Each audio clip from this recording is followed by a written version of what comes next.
2020. It's been one of my favorites. I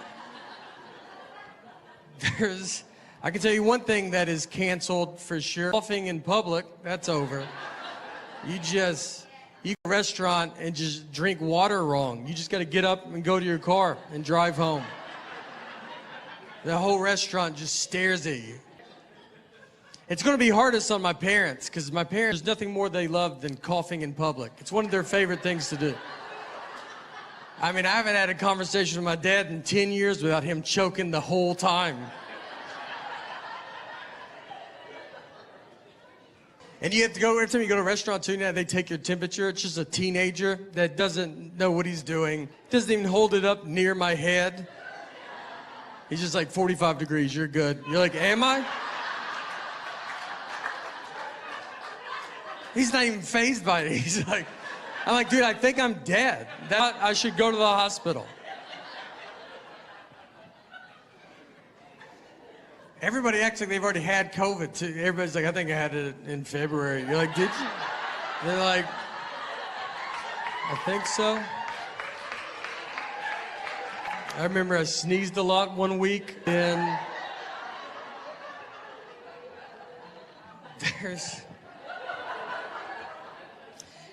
my wife and I, we have an 8-year-old daughter, and so we're having to do the virtual learning. And they're like, just teach her school stuff. You're like, that's good. I barely made it out of high school. Let me give it a go.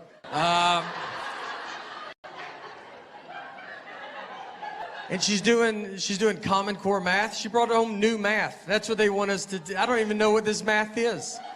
And they're like, here's a new one. You're like, oh, great. I get to watch a 40-minute YouTube video on Common Core math. And it's not like the old math was doing bad. It's doing great. It's not like we're getting incorrect everywhere. And we're just sitting there like this stupid old math. I wish new math would come along.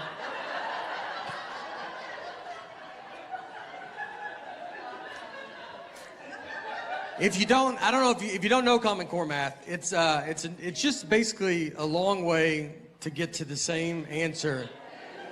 It's like how can we use the entire sheet of paper for this math problem?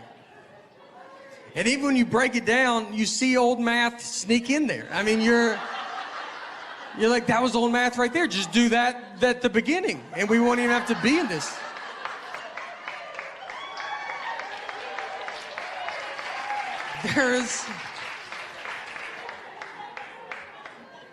I told my wife, it's a long way to get to the same thing. It would be if you came to my house and you knocked on the front door and you're like, can I come in? And I was like, could you walk around and come in through the back door?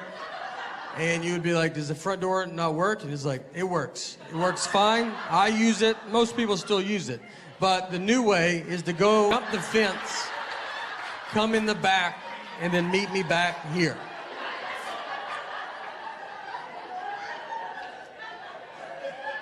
In 7th grade.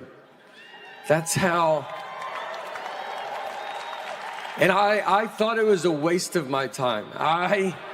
In my head, I was like, who's gonna be typing? Cursive is the future.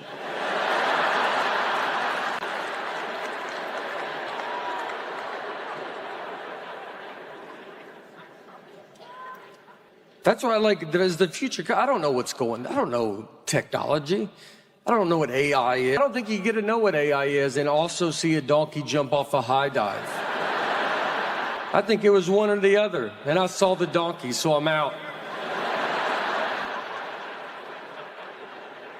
If I send an email and it says the file is too big, I don't know what to do. My best guess is I try to resend it. That's what I try to do. You know how dumb that is? The computer's like, no, and I go, what about now, though?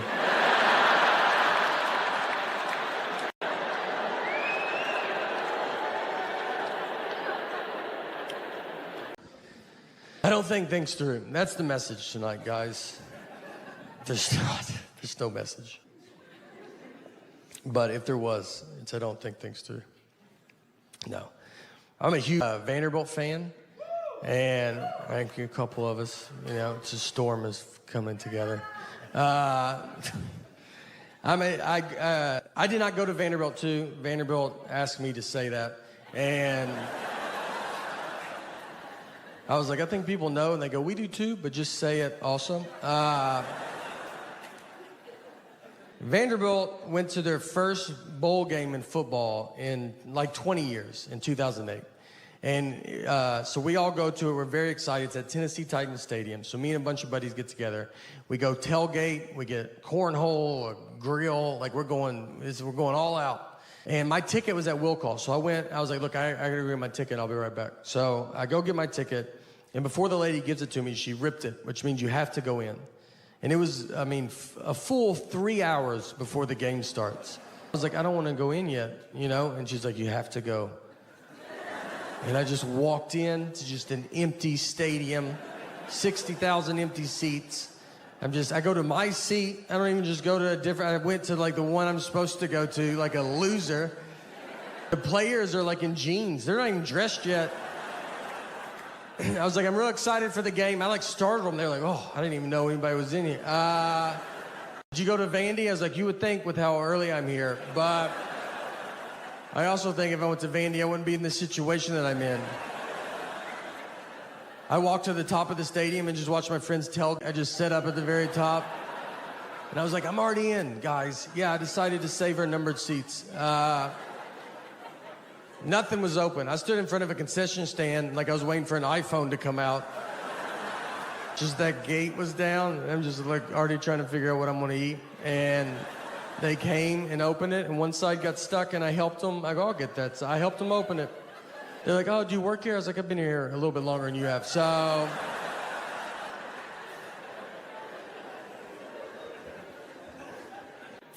I was in San Francisco.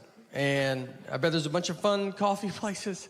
And I live in my dumb world that I just want this one little drink. So I go into a Starbucks and I get to the front and I was like, I'll take an iced coffee with cream. She goes, with cream? I go with cream. And then she goes, iced coffee with cream? I go, iced coffee with cream. She goes, with cream? I go with cream. And she said it one more time. She said, so iced coffee with cream? And at that point, I should have said, what's going on right now?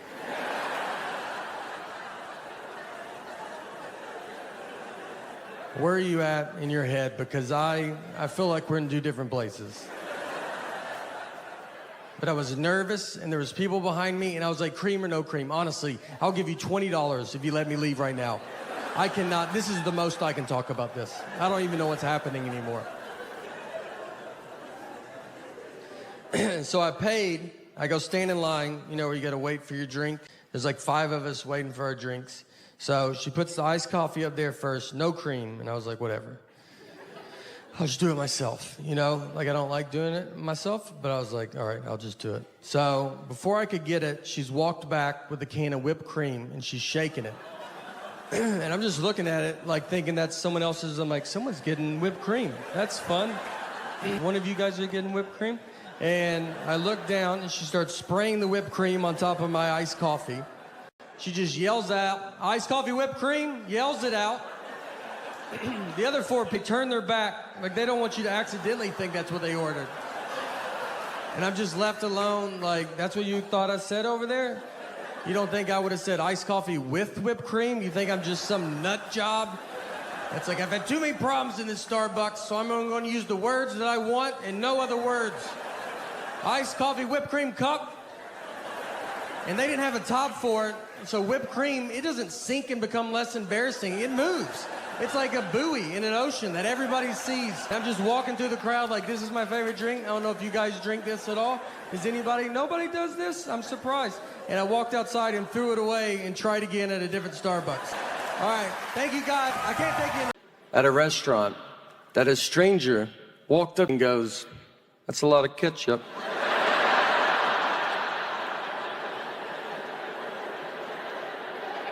Do you know how much ketchup you got to use?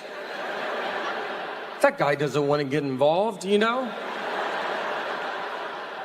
But he sees it. His wife's like, let it go. He's like, I think I got to say something. I don't think he knows that no one's using that much ketchup.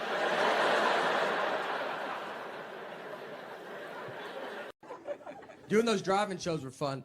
they were, you know, you're at a drive-in movie theater. What's hard is when people want to leave early. If they don't like your act, I mean, you just see headlights hit you in the face, and he's just like, and just guy backs up, and you're like, all right, there goes that guy.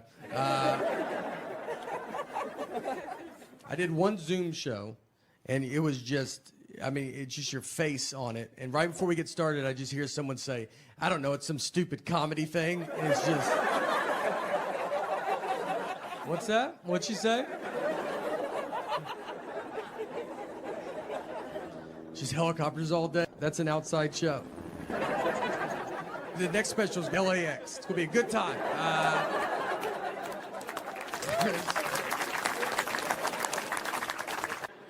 I remember nothing from school. People talk about history to me, and I'm like, I don't know when you guys learned that. I think we skipped all of this. I almost didn't graduate high school. I had an F in science. I was taking a class called science my senior year in high school.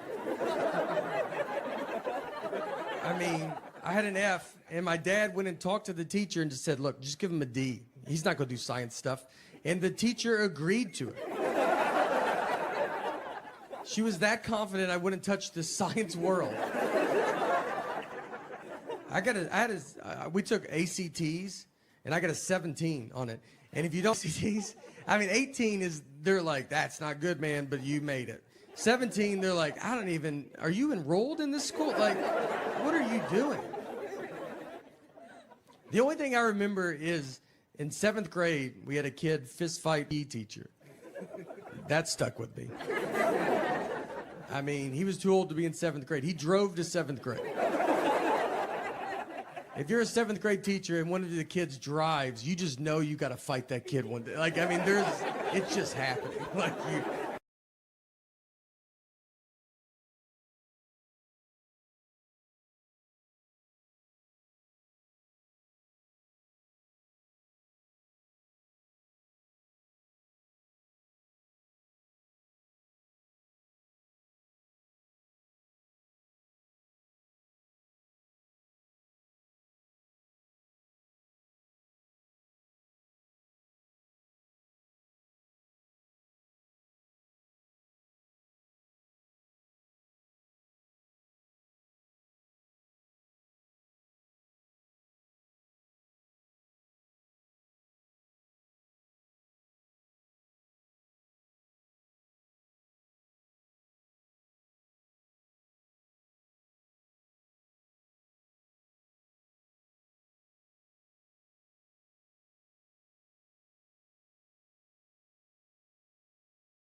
Oh, me and my buddy, we rented a car. He's driving.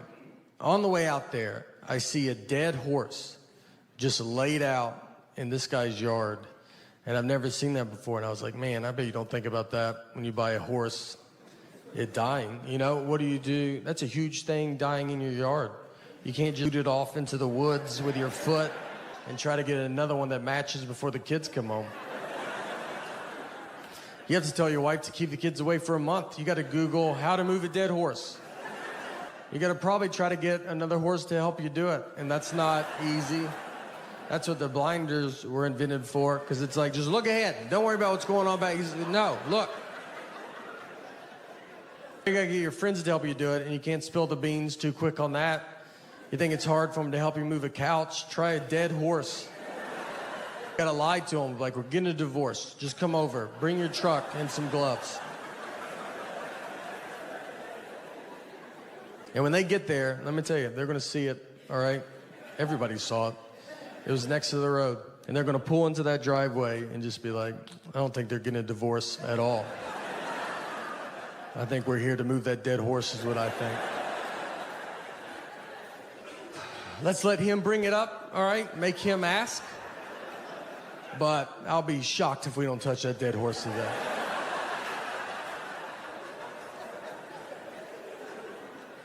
And if you ever have to move a dead horse, I've thought a lot about all this. You want to be the first one to the horse, all right? You don't want someone else to tell you where to grab a dead horse. So you run out there like you love it. Like you're like, this is what I hoped it was. And get to the hoofs in the front and be like, all right, I'm here. You guys decide where you guys want to be.